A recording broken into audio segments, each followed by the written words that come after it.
Hi class. So in this video, we're going to be continuing our discussion on cognitive development in early childhood by talking about how children are learning during this time or how learning can be optimized during this time.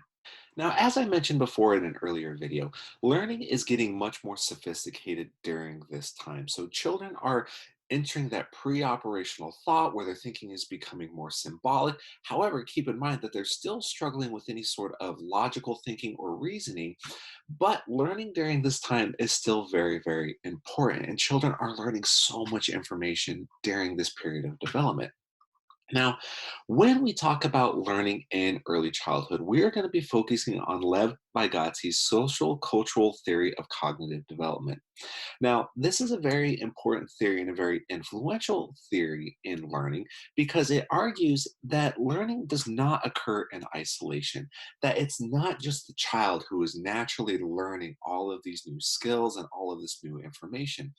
Instead, learning is going to depend on joint engagement between the child and the adult and the teacher, whoever the other person might be. And specifically, Vygotsky tended to focus on this idea of mentors. And so mentors were any form of expert or adult figure who was helping to train the child during this period of development through a process that he called guided participation. The adult or the mentor is helping the child. They're allowing the child to kind of work through these problems, but they're not taking over and they're not solving problems for these individuals themselves.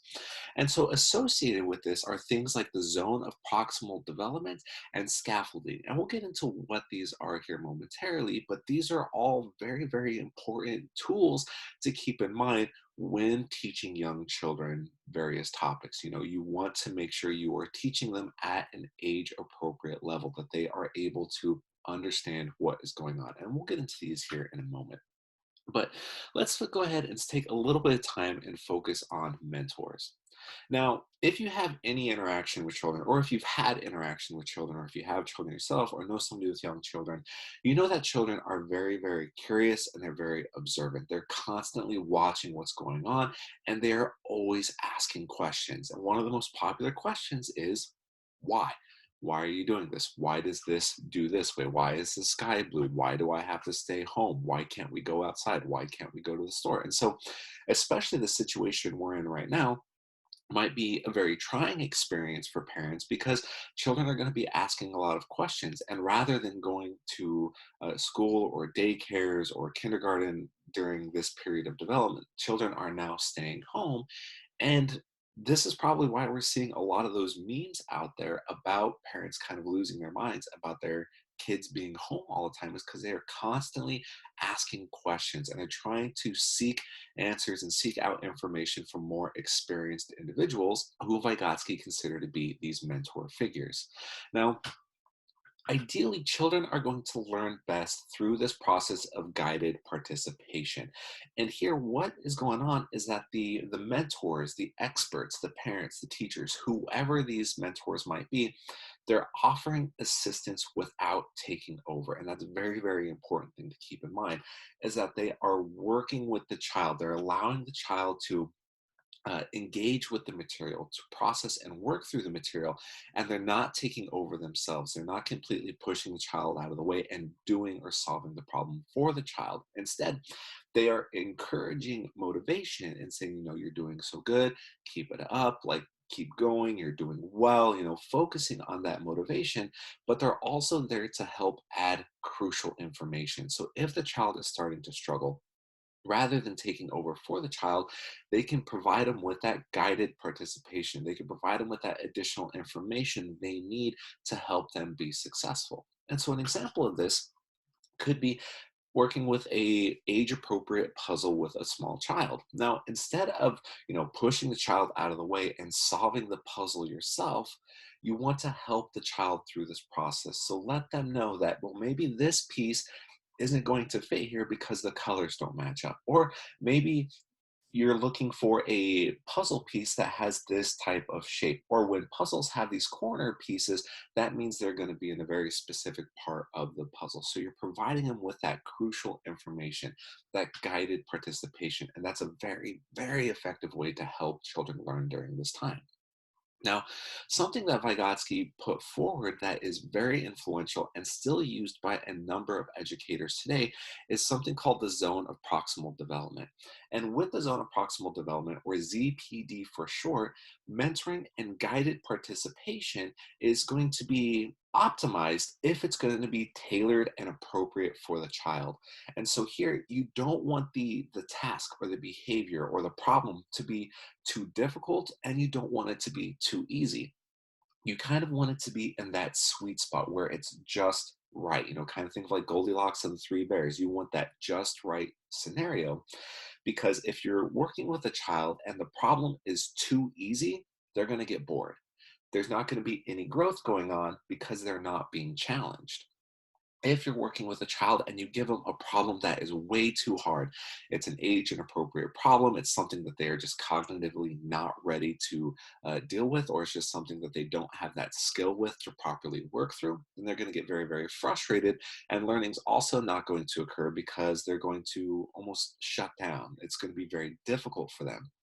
So this is where that mentor comes in very handy, because you want to provide the child with that age appropriate information, that information that would be too difficult for the child to master by themselves, but not so difficult that they are unable to master this information without the help of that mentor, without that guided participation.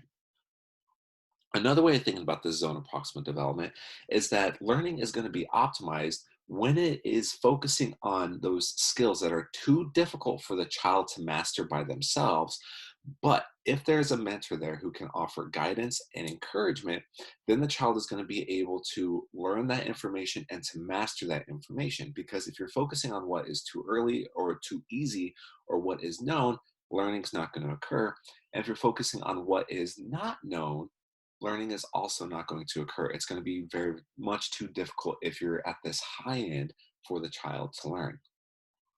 Now, something that also relates to this zone of proximal development is Vygotsky's concept of scaffolding. And again, this is another part of like educational psychology and learning that is very, very important and still well used.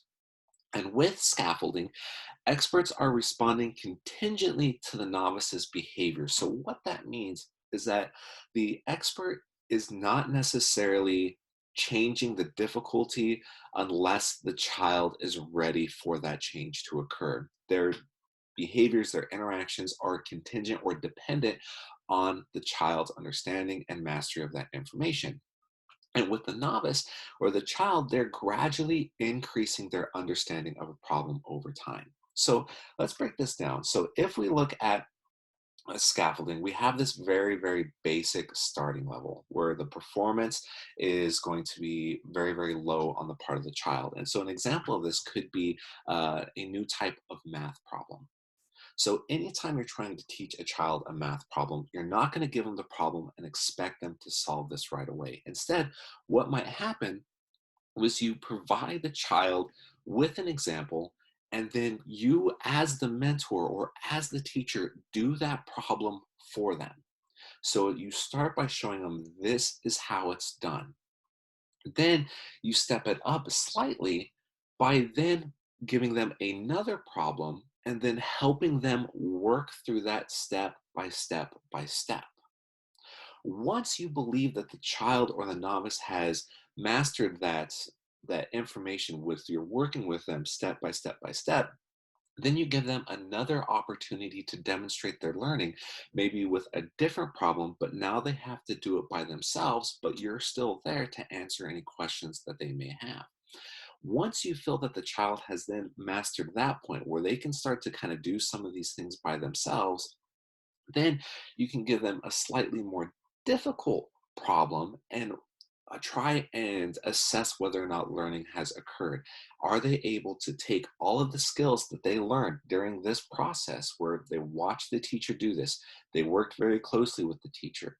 They did the problem by themselves with being able to ask the teacher. And now they're finishing up here by having that exam. Now they're expected to do this information by themselves. That is going to be what scaffolding looks like. You're slowly changing and you're slowly building up that skill set and that knowledge base for the novice or for the student. And zone of proximal development works very well with this because you're trying to keep that information at an age appropriate level. That this is something that the child cannot master by themselves, but with the teacher or with the mentor or with the parent's help, they can work through these steps individually. And once you get up to this finish point, once that child has mastered that information and they can do this by themselves, then you can increase the difficulty, or you can start over this process with a brand new type of math problem. So, you can think about starting with addition. And then once you get up here and the child can add numbers together by themselves, well, now you start with subtraction and you do this process over again. Once they've mastered subtraction, maybe you go to multiplication, and then you go to division, and then you can get increasingly more difficult. You have to, again, very, very importantly, start with age appropriate information. You're not going to take a child who's in early childhood between those 3 and 6 years of age and start with differential equations. Those make me cry. That's not going to be appropriate for a young child. Again, age appropriate challenge is going to be very, very critical, and paired that with guided participation. Now, with Vygotsky's theory, learning and cognitive development is a collaborative process. And that's going to be something that's very, very important to keep in mind, that learning is a collaborative process, meaning that is occurring through a number of interactions between the expert and the novice, or between the mentor and the teacher and the child. These interactions are going to be very, very important because, again, Vygotsky isn't arguing that children can learn this information on their own. He is saying that it is the duty and it is necessary for a mentor to be there to help them through these different stages of learning. And very, very importantly, Vygotsky also believed that mentors can help children to internalize concepts and structures and tasks and ideas. And so this is where that cultural component of his social cultural theory comes into play, because culture and the mentors and the mentors who are within that culture are going to dictate what is important for the child to learn, what is going to be the focus. And they're going to help them to learn this information and to internalize this information. So this isn't just limited to skills or problem solving abilities. This is also going to be set to like cultural norms and values that is going to be passed down from mentor to novice to help internalize that information. Now, very, very importantly, during this time, feedback is going to be very, very important. From the feedback from the mentor to the novice, they're going to be guiding them through this with that encouraging support, that encouraging motivation, offering validation where appropriate.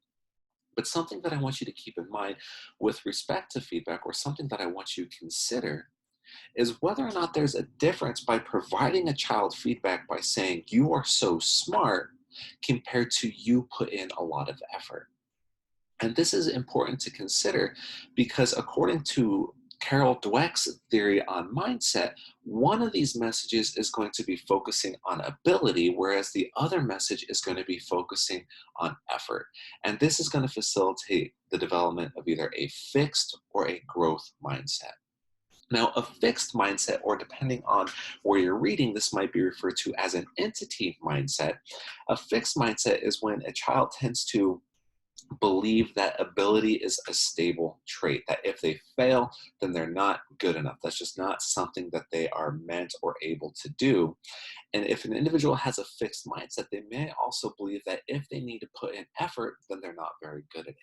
So this is where some people kind of get into that way of thinking like, well, I'm just not a math person. Math doesn't make sense to me. That's going to be that fixed mindset. Because if I have to put in effort, then I shouldn't be doing math. Like, that's going to be something that really kind of I struggle with. Or if you think of athletics compared to high school athletics to college athletics, where there might have been a all-star athlete in high school, who was the best player on the team. They never had to put in any effort.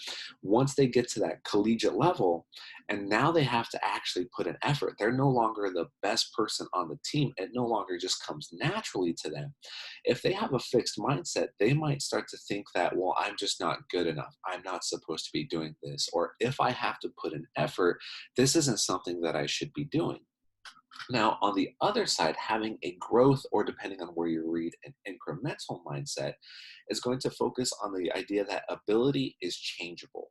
That if you put in enough effort, you can really do whatever you want. You can improve over time.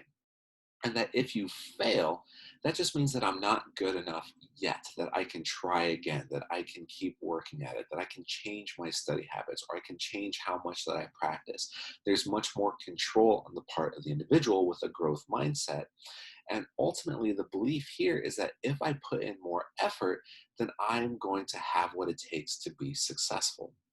Now, with the growth mindset and a fixed mindset, there are a number of different messages associated with this, where somebody with a growth mindset, they're going to see failure as an opportunity to grow. They're going to see that challenges help me grow, that they like to try new things, that they're going to put in effort, that they see that feedback as constructive to help them get to that next level, to help them get to where they're going. Whereas an individual with a fixed mindset, they're going to believe that failure is going to show a limitation of their abilities. That if they fail at something, that means that they shouldn't be doing that given task. And that they don't necessarily like to be challenged. They don't view effort very positively. And if they're frustrated, they might tend to give up.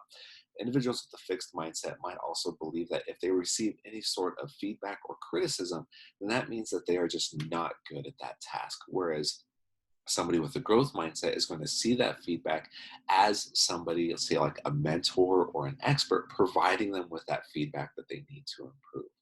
And very importantly, I want you to keep in mind that it is possible to change our mindset. If we have a fixed mindset about a given topic, we can change that to a growth mindset by just changing how we think about it. Instead of seeing effort as something that should be avoided, embrace effort. Know that if we just put in more effort, or if we change our study habits, or if we change how we think about failure, we can start to develop and cultivate that growth mindset. And feedback is also going to be associated with this, because parents and teachers or mentors or experts or whoever it might be who praise a child's abilities are going to be likely to facilitate the development of a fixed mindset. So telling a child that you are so smart, you're such a good person, you're so good at math, that can start to develop that fixed mindset. Whereas parents or teachers or mentors who focus on the emphasis on effort are going to help to develop that growth mindset. So like, you put in a lot of effort, you really studied hard for that exam, you've been putting a lot of extra time at the gym to build up those skills, and it really has paid off. That's going to help with the development of a growth mindset. So ultimately, yes, there is a very important difference between saying you are so smart compared to you put in a lot of effort. And I would strongly recommend that if you are providing somebody with feedback, focus on effort. This can help to build that growth mindset. And especially if you're working with small children, or if you know somebody working with small children, especially during the situation that we're facing right now, focusing on effort can have a huge impact on a child's learning. Facilitating that growth mindset means that they're going to be more likely to put in effort in the future. They're going to be able to see failure as an opportunity to learn from their mistakes. Whereas focusing on you are so smart, you're such a good person, is going to develop that fixed mindset, which is going to make a child more likely to give up when challenged. If they're faced with any sort of criticism, they might back down because they shouldn't be, in their mind, experiencing any sort of challenge or frustration when they have that fixed mindset.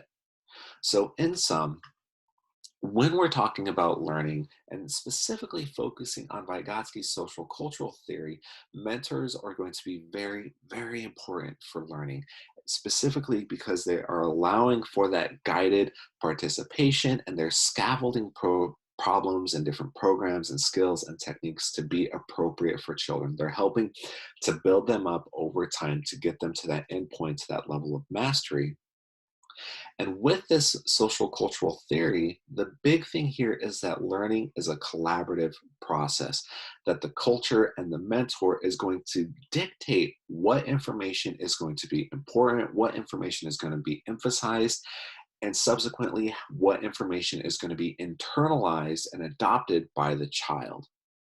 Now, um, the last thing that I just really want you to keep in mind is that feedback can also have very dramatic effects. So whether you're focusing on effort or ability can have very important and long-lasting consequences in the development of those fixed mindsets or growth mindsets, with growth mindset being something that we should try and strive for. And I'll post a link to a video by Carol Dweck talking about growth mindsets within this module that you're free to look at your leisure.